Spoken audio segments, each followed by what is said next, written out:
नमस्कार मित्रांनो, मी चंद्रशेखर आठवले.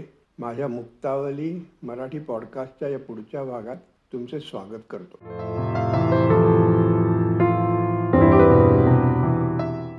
मित्रांनो, आज आपण एका निराळ्याच विषयावर संवाद साधणार आहोत. 20-22 वर्षापूर्वीची गोष्ट आहे. त्या वर्षीच्या उन्हाळ्यात माझी पत्नी व मी अमेरिकेच्या कॅलिफोर्निया राज्यातील बे एरियामधल्या सनीवेल येथे राहत असलेल्या माझ्या मुलाकडे गेलो होतो. रोज सकाळी आम्ही एका जवळच्याच रस्त्याने फिरायला जात असू. या रस्त्याला बॉब व्हाईट ॲव्हेन्यू असे नाव होते. तिथल्या सनीवेल गावाच्या स्थानिक प्रशासनाने हे नाव दिलेले होते. हा काही खूप वर्दळ वगैरे असलेला रस्ता नव्हता.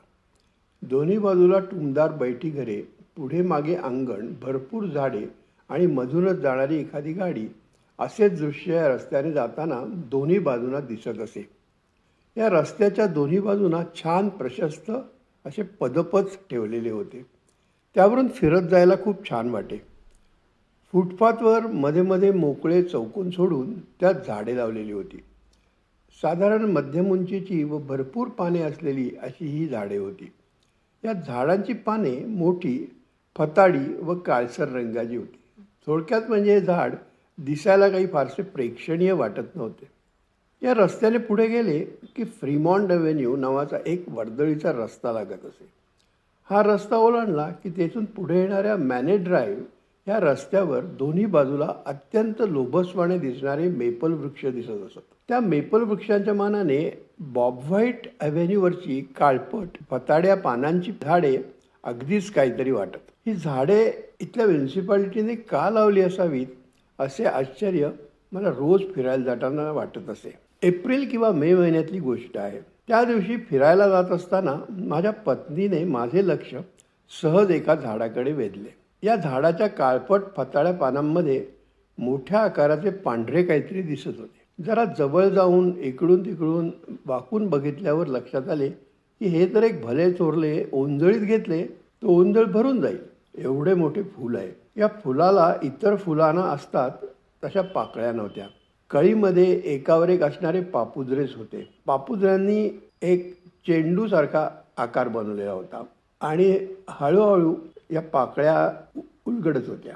उलगडल्यावर मध्यभागी गुलाबी रंगाचे केसर दिसत होते आणि मुख्य म्हणजे एका अनामिक सुगंधाचा नुसता घमघमाट सुटला होता. घरी आल्यावर जरा शोधाशोध केल्यावर या फुलाचे नाव मॅग्नोलिया ग्रँडिफ्लोरा असल्याचे समजले. त्याला सदर्न मॅग्नोलिया म्हणतात असे सुद्धा समजले. त्या दिवसापासून आम्हाला हा एक नादच लागल्यासारखे झाले. रोज फिरायला जाताना कोणत्या झाडाला फुले आली आहेत, ती कशी दिसत आहेत हे बघायचे आणि त्यांचा सुगंध रोज एकदा श्वास भरभरून घ्यायचा हे एक रुटीनच होऊन गेले. उन्हाळ्याचे काही दिवस हे चालले आणि मग अचानक फ्लोरा संपला. मॅग्नोलियाचे वैभव संपूनच गेले.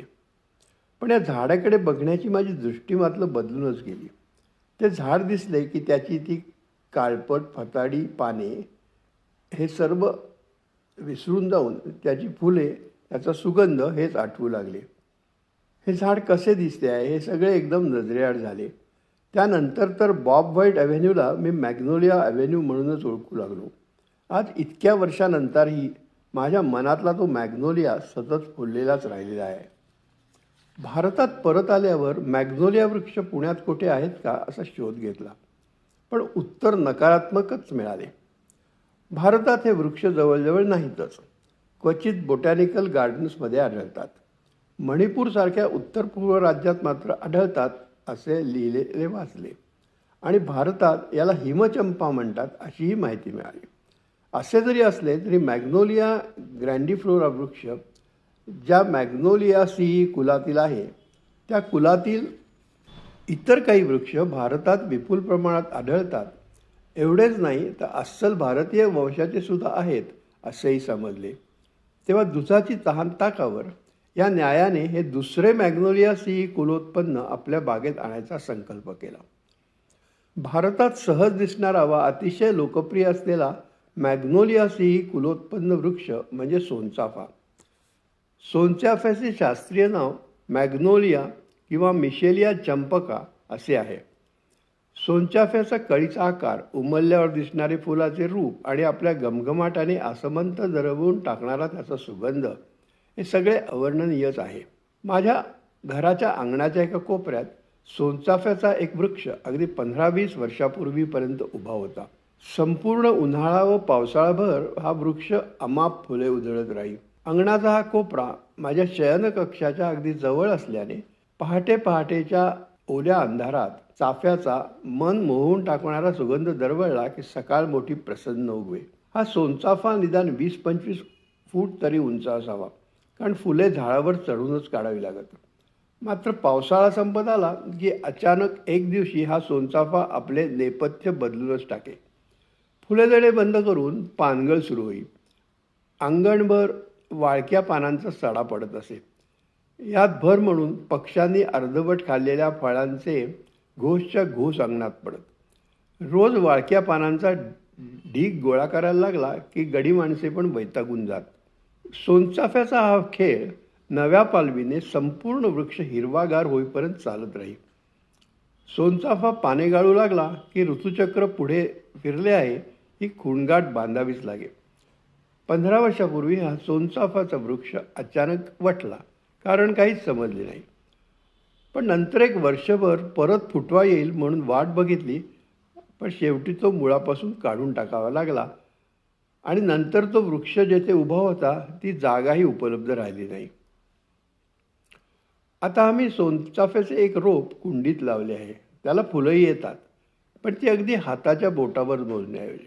मात्र जी येतात ती आपल्या मॅग्नोलियासी कुलाचे नाव राखणारी असतात. सोनचाफ्याची अगदी 1-2 फुले जरी एखाद्या छोट्याशा काचपात्रात घालून टेबलावर ठेवली तरी दिवसभर सुगंध दरवळत राहतो. मालवणच्या बाजूला असलेल्या वेलणकर फार्म्सनी आता वेलणकर चाफा म्हणून एक प्रजाती निर्माण केली आहे. या चाफ्याला वर्षभर फुले येतात असे ते म्हणतात.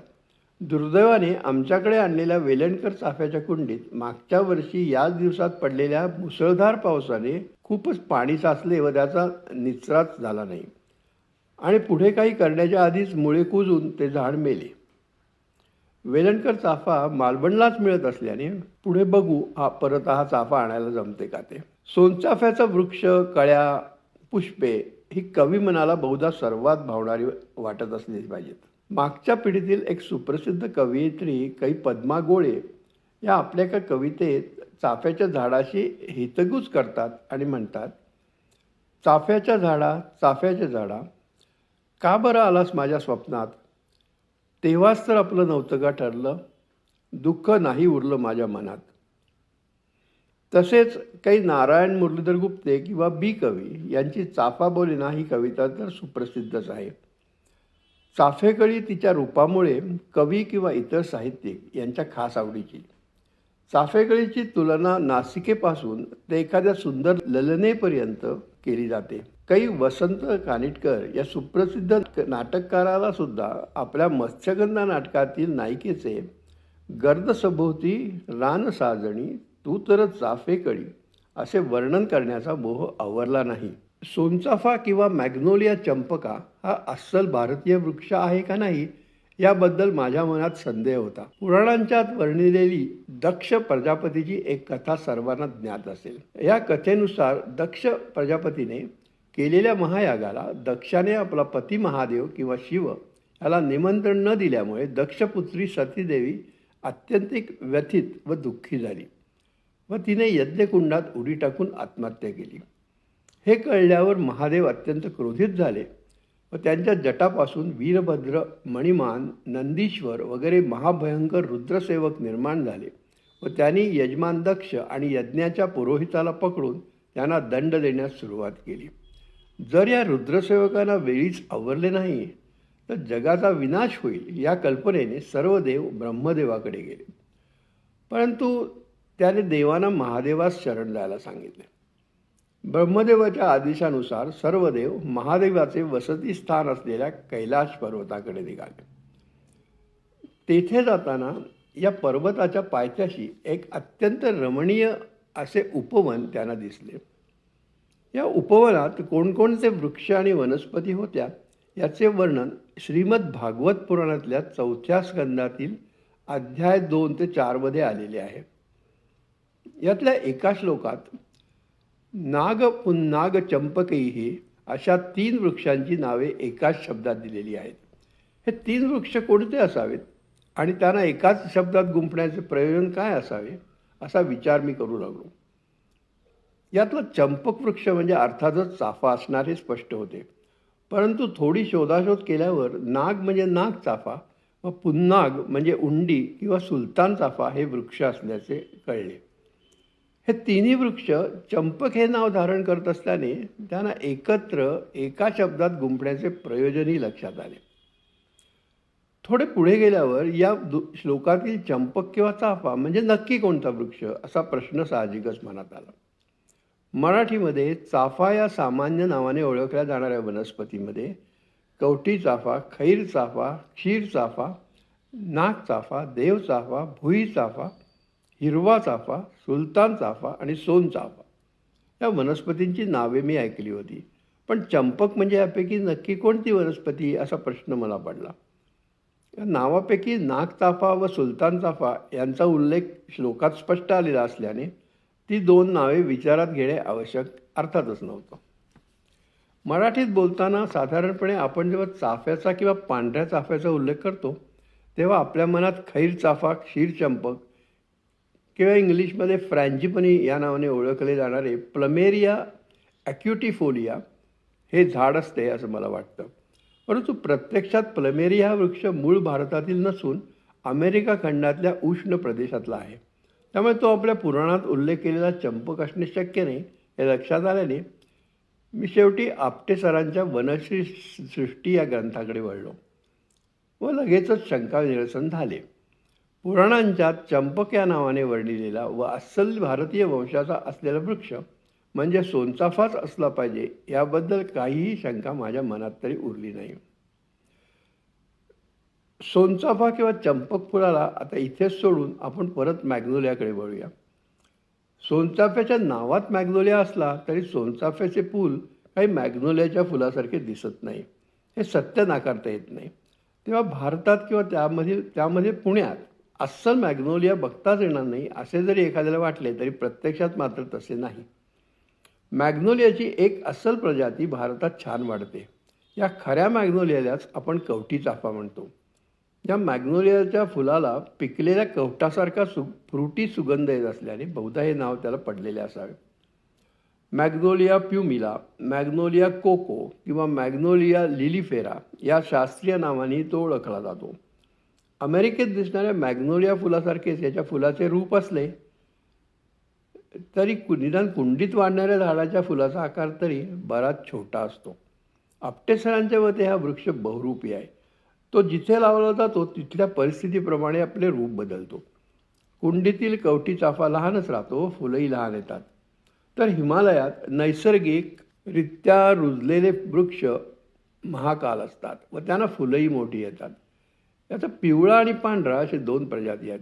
पांढऱ्या प्रजातीचे फूल गोळ गोळ्यासारखे पण पाकळ्यांच्या 3 थरांनी बनलेले असते. फुलाला सौम्य पण अफलातून वाटणारा सुगंध येतो. कवठी चाफ्याचा वृक्ष हिमालयाच्या उतारावर नैसर्गिक रीतीने वाढलेला सापडतो असे जरी पुस्तकात लिहिलेले असले तरी याचे रोप नर्सरीमध्ये मिळणे फार कठीण असते, कारण याची लागवड फक्त गुटी कलमच करावी लागते. मी बरेच दिवस याच्या रोपाच्या शोधात होतो. पुण्यातील कोणत्याही नर्सरीमध्ये मला ते सापडले नाही. अखेर अगदी नशिबाने पुण्यातल्या तुळशीबागेजवळ रस्त्यावर रोपे विक्री करणाऱ्या एका बाईंच्याकडे याचे कलम मला मिळाले. तरीसुद्धा हा अस्सल मॅग्नोलियाच आहे की या संबंधी मी जरा साशंकच होतो. मात्र यावर्षीच्या पावसाळ्यात त्याला एक कळी अचानक आली व यथाक्रम एक खऱ्या अस्सल मॅग्नोलियाचे फूल माझ्या दारात उगवले व अनेक वर्षाची माझी इच्छा पूर्ण झाली. मॅग्नोलियासी कुलोत्पन्न नसलेल्या परंतु चाफा हे बिरुद लावलेल्या अनेक प्रजाती भारतात आहेत. हिरवा चाफा ही त्यातलीच एक विशेष. गदिमांनी आपल्या लपविलास तो हिरवा चाफा या गीताने या झाडाचे नाव प्रसिद्धीत होतात आणले आहे. या हिरव्या चाफाचा सुगंध अतिशय तीव्र असतो. ही अतिशय मंद गतीने वाढ होणारी वनस्पती मात्र बी रुजून सुद्धा वाढते. याचे रोप हे मला असेच अनपेक्षितरित्या मिळून गेले होते पण त्यासंबंधी बोलू पुन्हा केव्हा तरी.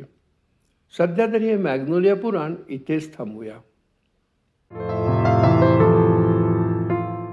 बरं आहे मित्रांनो, भेटूया परत थोड्या दिवसांनी. नमस्कार.